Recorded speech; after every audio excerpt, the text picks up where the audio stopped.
In this lesson, we will continue from the previous one when we started to define a little bit better the overall shape of our character. So we are still in a draft phase, we are still drafting, we are still sketching, we are still blocking out, but little by little we are starting to insert some details. And again, we are focusing on the overall shape. We don't want to get into fine details yet, or like muscles and things like that, but we can already give some indications of what we are doing. We can already see something about the character, some anatomy. Now, before we continue, I want to show you how I've organized everything here. I've created a series of collections, or let's call it folders, where I stored all the steps that I've been doing so far. So we started with the spheres by creating the standard structure and like a simple mannequin. Then we experimented with the assembly of different pieces together, like different spheres and other 3D models together, created with polygonal modeling and with the subdivisions modifier.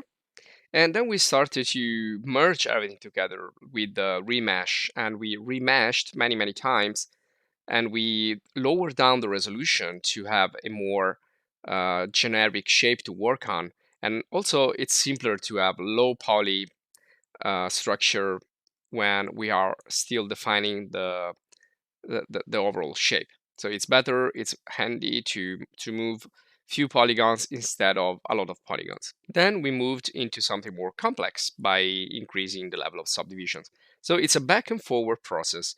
Don't bind with your character. Be ready to destroy everything and restart, because the more times you do this, the better you will get. So just destroy and remake, remesh, and smooth and remake, and so on. So be ready to repeat things many, many times before you actually get into something that you really like. Now, this one here was our first, which was created entirely using a cube. So starting from a cube, we extruded the parts and then we smooth everything with the subdivisions. And this one here is that in the previous lesson, we started with a sphere and then we extruded the parts, but not using the standard polygonal modeling with blocks and extrusion, but using specific tools, brushes, chisels, right here in the brush panel. We can call them brush, like the ZBrush. So in this video, we're going to focus more on these brushes, and we're going to discover more features and more settings that will help you to be even better in sculpting these in this way right here. And again, we're gonna use a little bit of Topo, a little bit of remesh. Actually, when you are arrived to the number of polygons you need, you can also deactivate Topo and not use remesh, but you can work on your model. For example, if I need to extend extra parts, like the hands here with the fingers, probably I would need to reactivate Topo, or I would probably need to remesh, but be careful because remesh will take off a lot of details. So probably in the last part of the modeling, we will use more din topo than remesh. Remesh is for the beginning phase when you are not sure of what you're doing, and you always remesh until you get into something that you like. Another important reason, because I keep all these passages, all these steps or the levels of what we're doing, is because if I want to go back, let's say that I want to go back here to this one here and then restart with all the following phases, I can do it because I have duplicated my model. So I often duplicate my model many, many times so that I have like, I can see the process like in a really visible way. I can see all my improvements or where perhaps I went wrong, and then I can go back. Because every time you close Blender, every time you save and close, that's not gonna save what you did before. So if you reopen up, you won't have your undo levels. You can go back. So you need to use what you have essentially. So it's better to duplicate all the steps. And also another really important thing. Let me just deactivate everything now, except the last one, which is the one that I've chosen to continue with. And so a really important setting when you're starting to get really, really fast and you're starting to be really, really good, and you don't want to every time like save um, like an extra model. You want to like still work on one, but you will start to make a lot of passages. Well, a good way to work is to have a lot of level of undo. So this can be done here in the edit preferences and go to the system. And right here, you can see I've set up the maximum of the undo steps. So this is 2056. This is the maximum. Usually, if you don't set up anything, you probably have something like 30.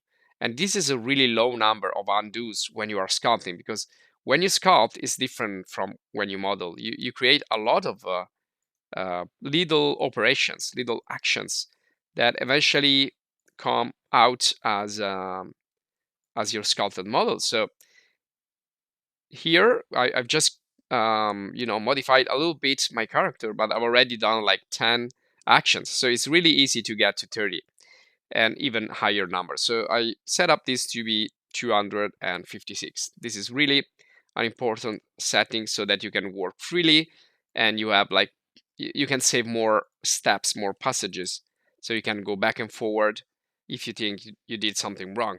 Now, first thing I would like to do here is lower the strength, because right now we are getting closer, and as you get closer, things get a little bit out of control when you need to modify just little things. So to avoid that, to avoid mistakes, just decrease the strength. So when you decrease the strength, you need more strokes to do something, and so you can control it better.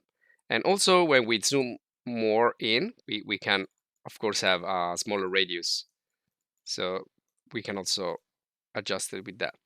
Now we're going to talk more about the first and most important probably tool, which is the draw tool. But also the smooth, just start to decrease the strength. Otherwise, when you're going to smooth parts of your model, it's going to eat too many details. It's going to get rid of too many details. You don't want to do that, because right now we have kind of the overall shape.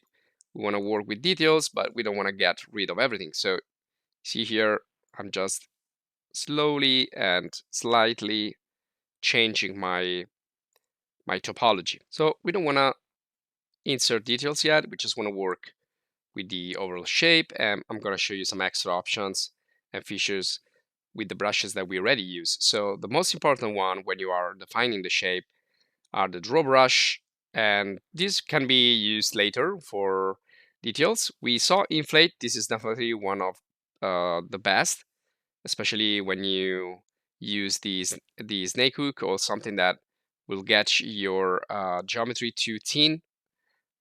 And then you have, of course, the grab. So also here you can see now it's probably too small, so I'm going to press F, make it bigger, and then pull a little bit the muscles out.